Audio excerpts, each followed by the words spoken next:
Assalamualaikum warahmatullahi wabarakatuh. Nama saya Salimna Elva Oktavia, kelas 11 MIPA 3, nomor absen 26. Di sini saya akan merangkum materi KD.6 tentang kerjasama ekonomi internasional. Materi yang pertama adalah kerjasama ekonomi internasional adalah kerjasama yang menunjukkan hubungan antar negara dalam bidang ekonomi dengan dasar kepentingan tertentu. Tujuan kerjasama ekonomi: 1. Dapat meningkatkan kesejahteraan ekonomi. 2. Pertumbuhan ekonomi. 3. Peningkatan struktur kegiatan ekonomi nasional. Manfaat kerjasama ekonomi: 1. Dapat mencukupi kebutuhan dalam negeri. 2. Dapat meningkatkan produktivitas dalam negeri. 3. Dapat memperluas lapangan kerja. 4. Dapat meningkatkan pendapatan nasional melalui ekspor. 5. Dapat memperkuat rasa persahabatan. Bentuk kerjasama ekonomi internasional. 1. Kerjasama ekonomi bilateral. Kerjasama ekonomi bilateral adalah kerjasama ekonomi yang melibatkan dua negara yang bersifat saling membantu. Contohnya, Indonesia dengan Malaysia.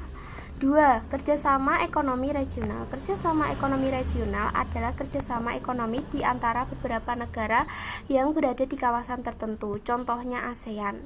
3. Kerjasama ekonomi multilateral. Kerjasama ekonomi multilateral adalah kerjasama ekonomi yang melibatkan banyak negara dan tidak terkait oleh wilayah atau kawasan negara tertentu. Contohnya ASEAN atau MEE. Yang keempat adalah kerjasama ekonomi antarregional. Kerjasama ekonomi antarregional yaitu kerjasama ekonomi di antara dua kelompok kerja sama ekonomi regional. Contohnya kerjasama antara MEE dengan ASEAN. Materi yang kedua adalah perdagangan internasional. Perdagangan internasional dapat didefinisikan sebagai kegiatan transaksi jasa dan dilakukan melewati batas daerah suatu negara. Manfaat perdagangan internasional: 1. Memperoleh sejumlah barang yang dibutuhkan. 2. Mendapatkan harga yang lebih murah daripada barang tersebut diproduksi. 3. Melaksanakan kegiatan ekspor dan impor. 4. Menambah devisa negara dan hasil ekspor. 5. Melakukan ahli teknologi dari negara lain. Faktor pendorong dan penghambat perdagangan internasional. Faktor pendorong: 1. Perbedaan sumber alam.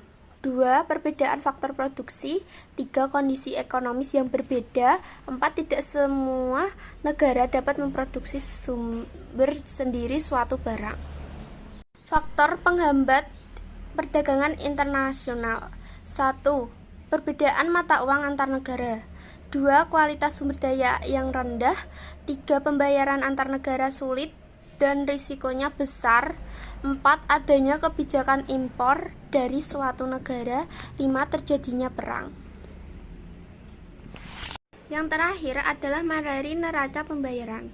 Neraca pembayaran adalah catatan atau dokumen sistematis yang mengikhtisarkan seluruh transaksi ekonomi antara penduduk suatu negara dengan penduduk negara lain selama masa tertentu atau 1 tahun.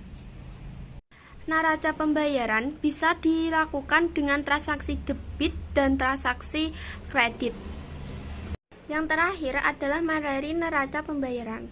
Neraca pembayaran adalah catatan atau dokumen sistematis yang mengikhtisarkan seluruh transaksi ekonomi antara penduduk suatu negara dengan penduduk negara lain selama masa tertentu atau 1 tahun. Neraca pembayaran bisa dilakukan dengan transaksi debit dan transaksi kredit. Sekian dari saya, terima kasih. Wassalamualaikum warahmatullahi wabarakatuh.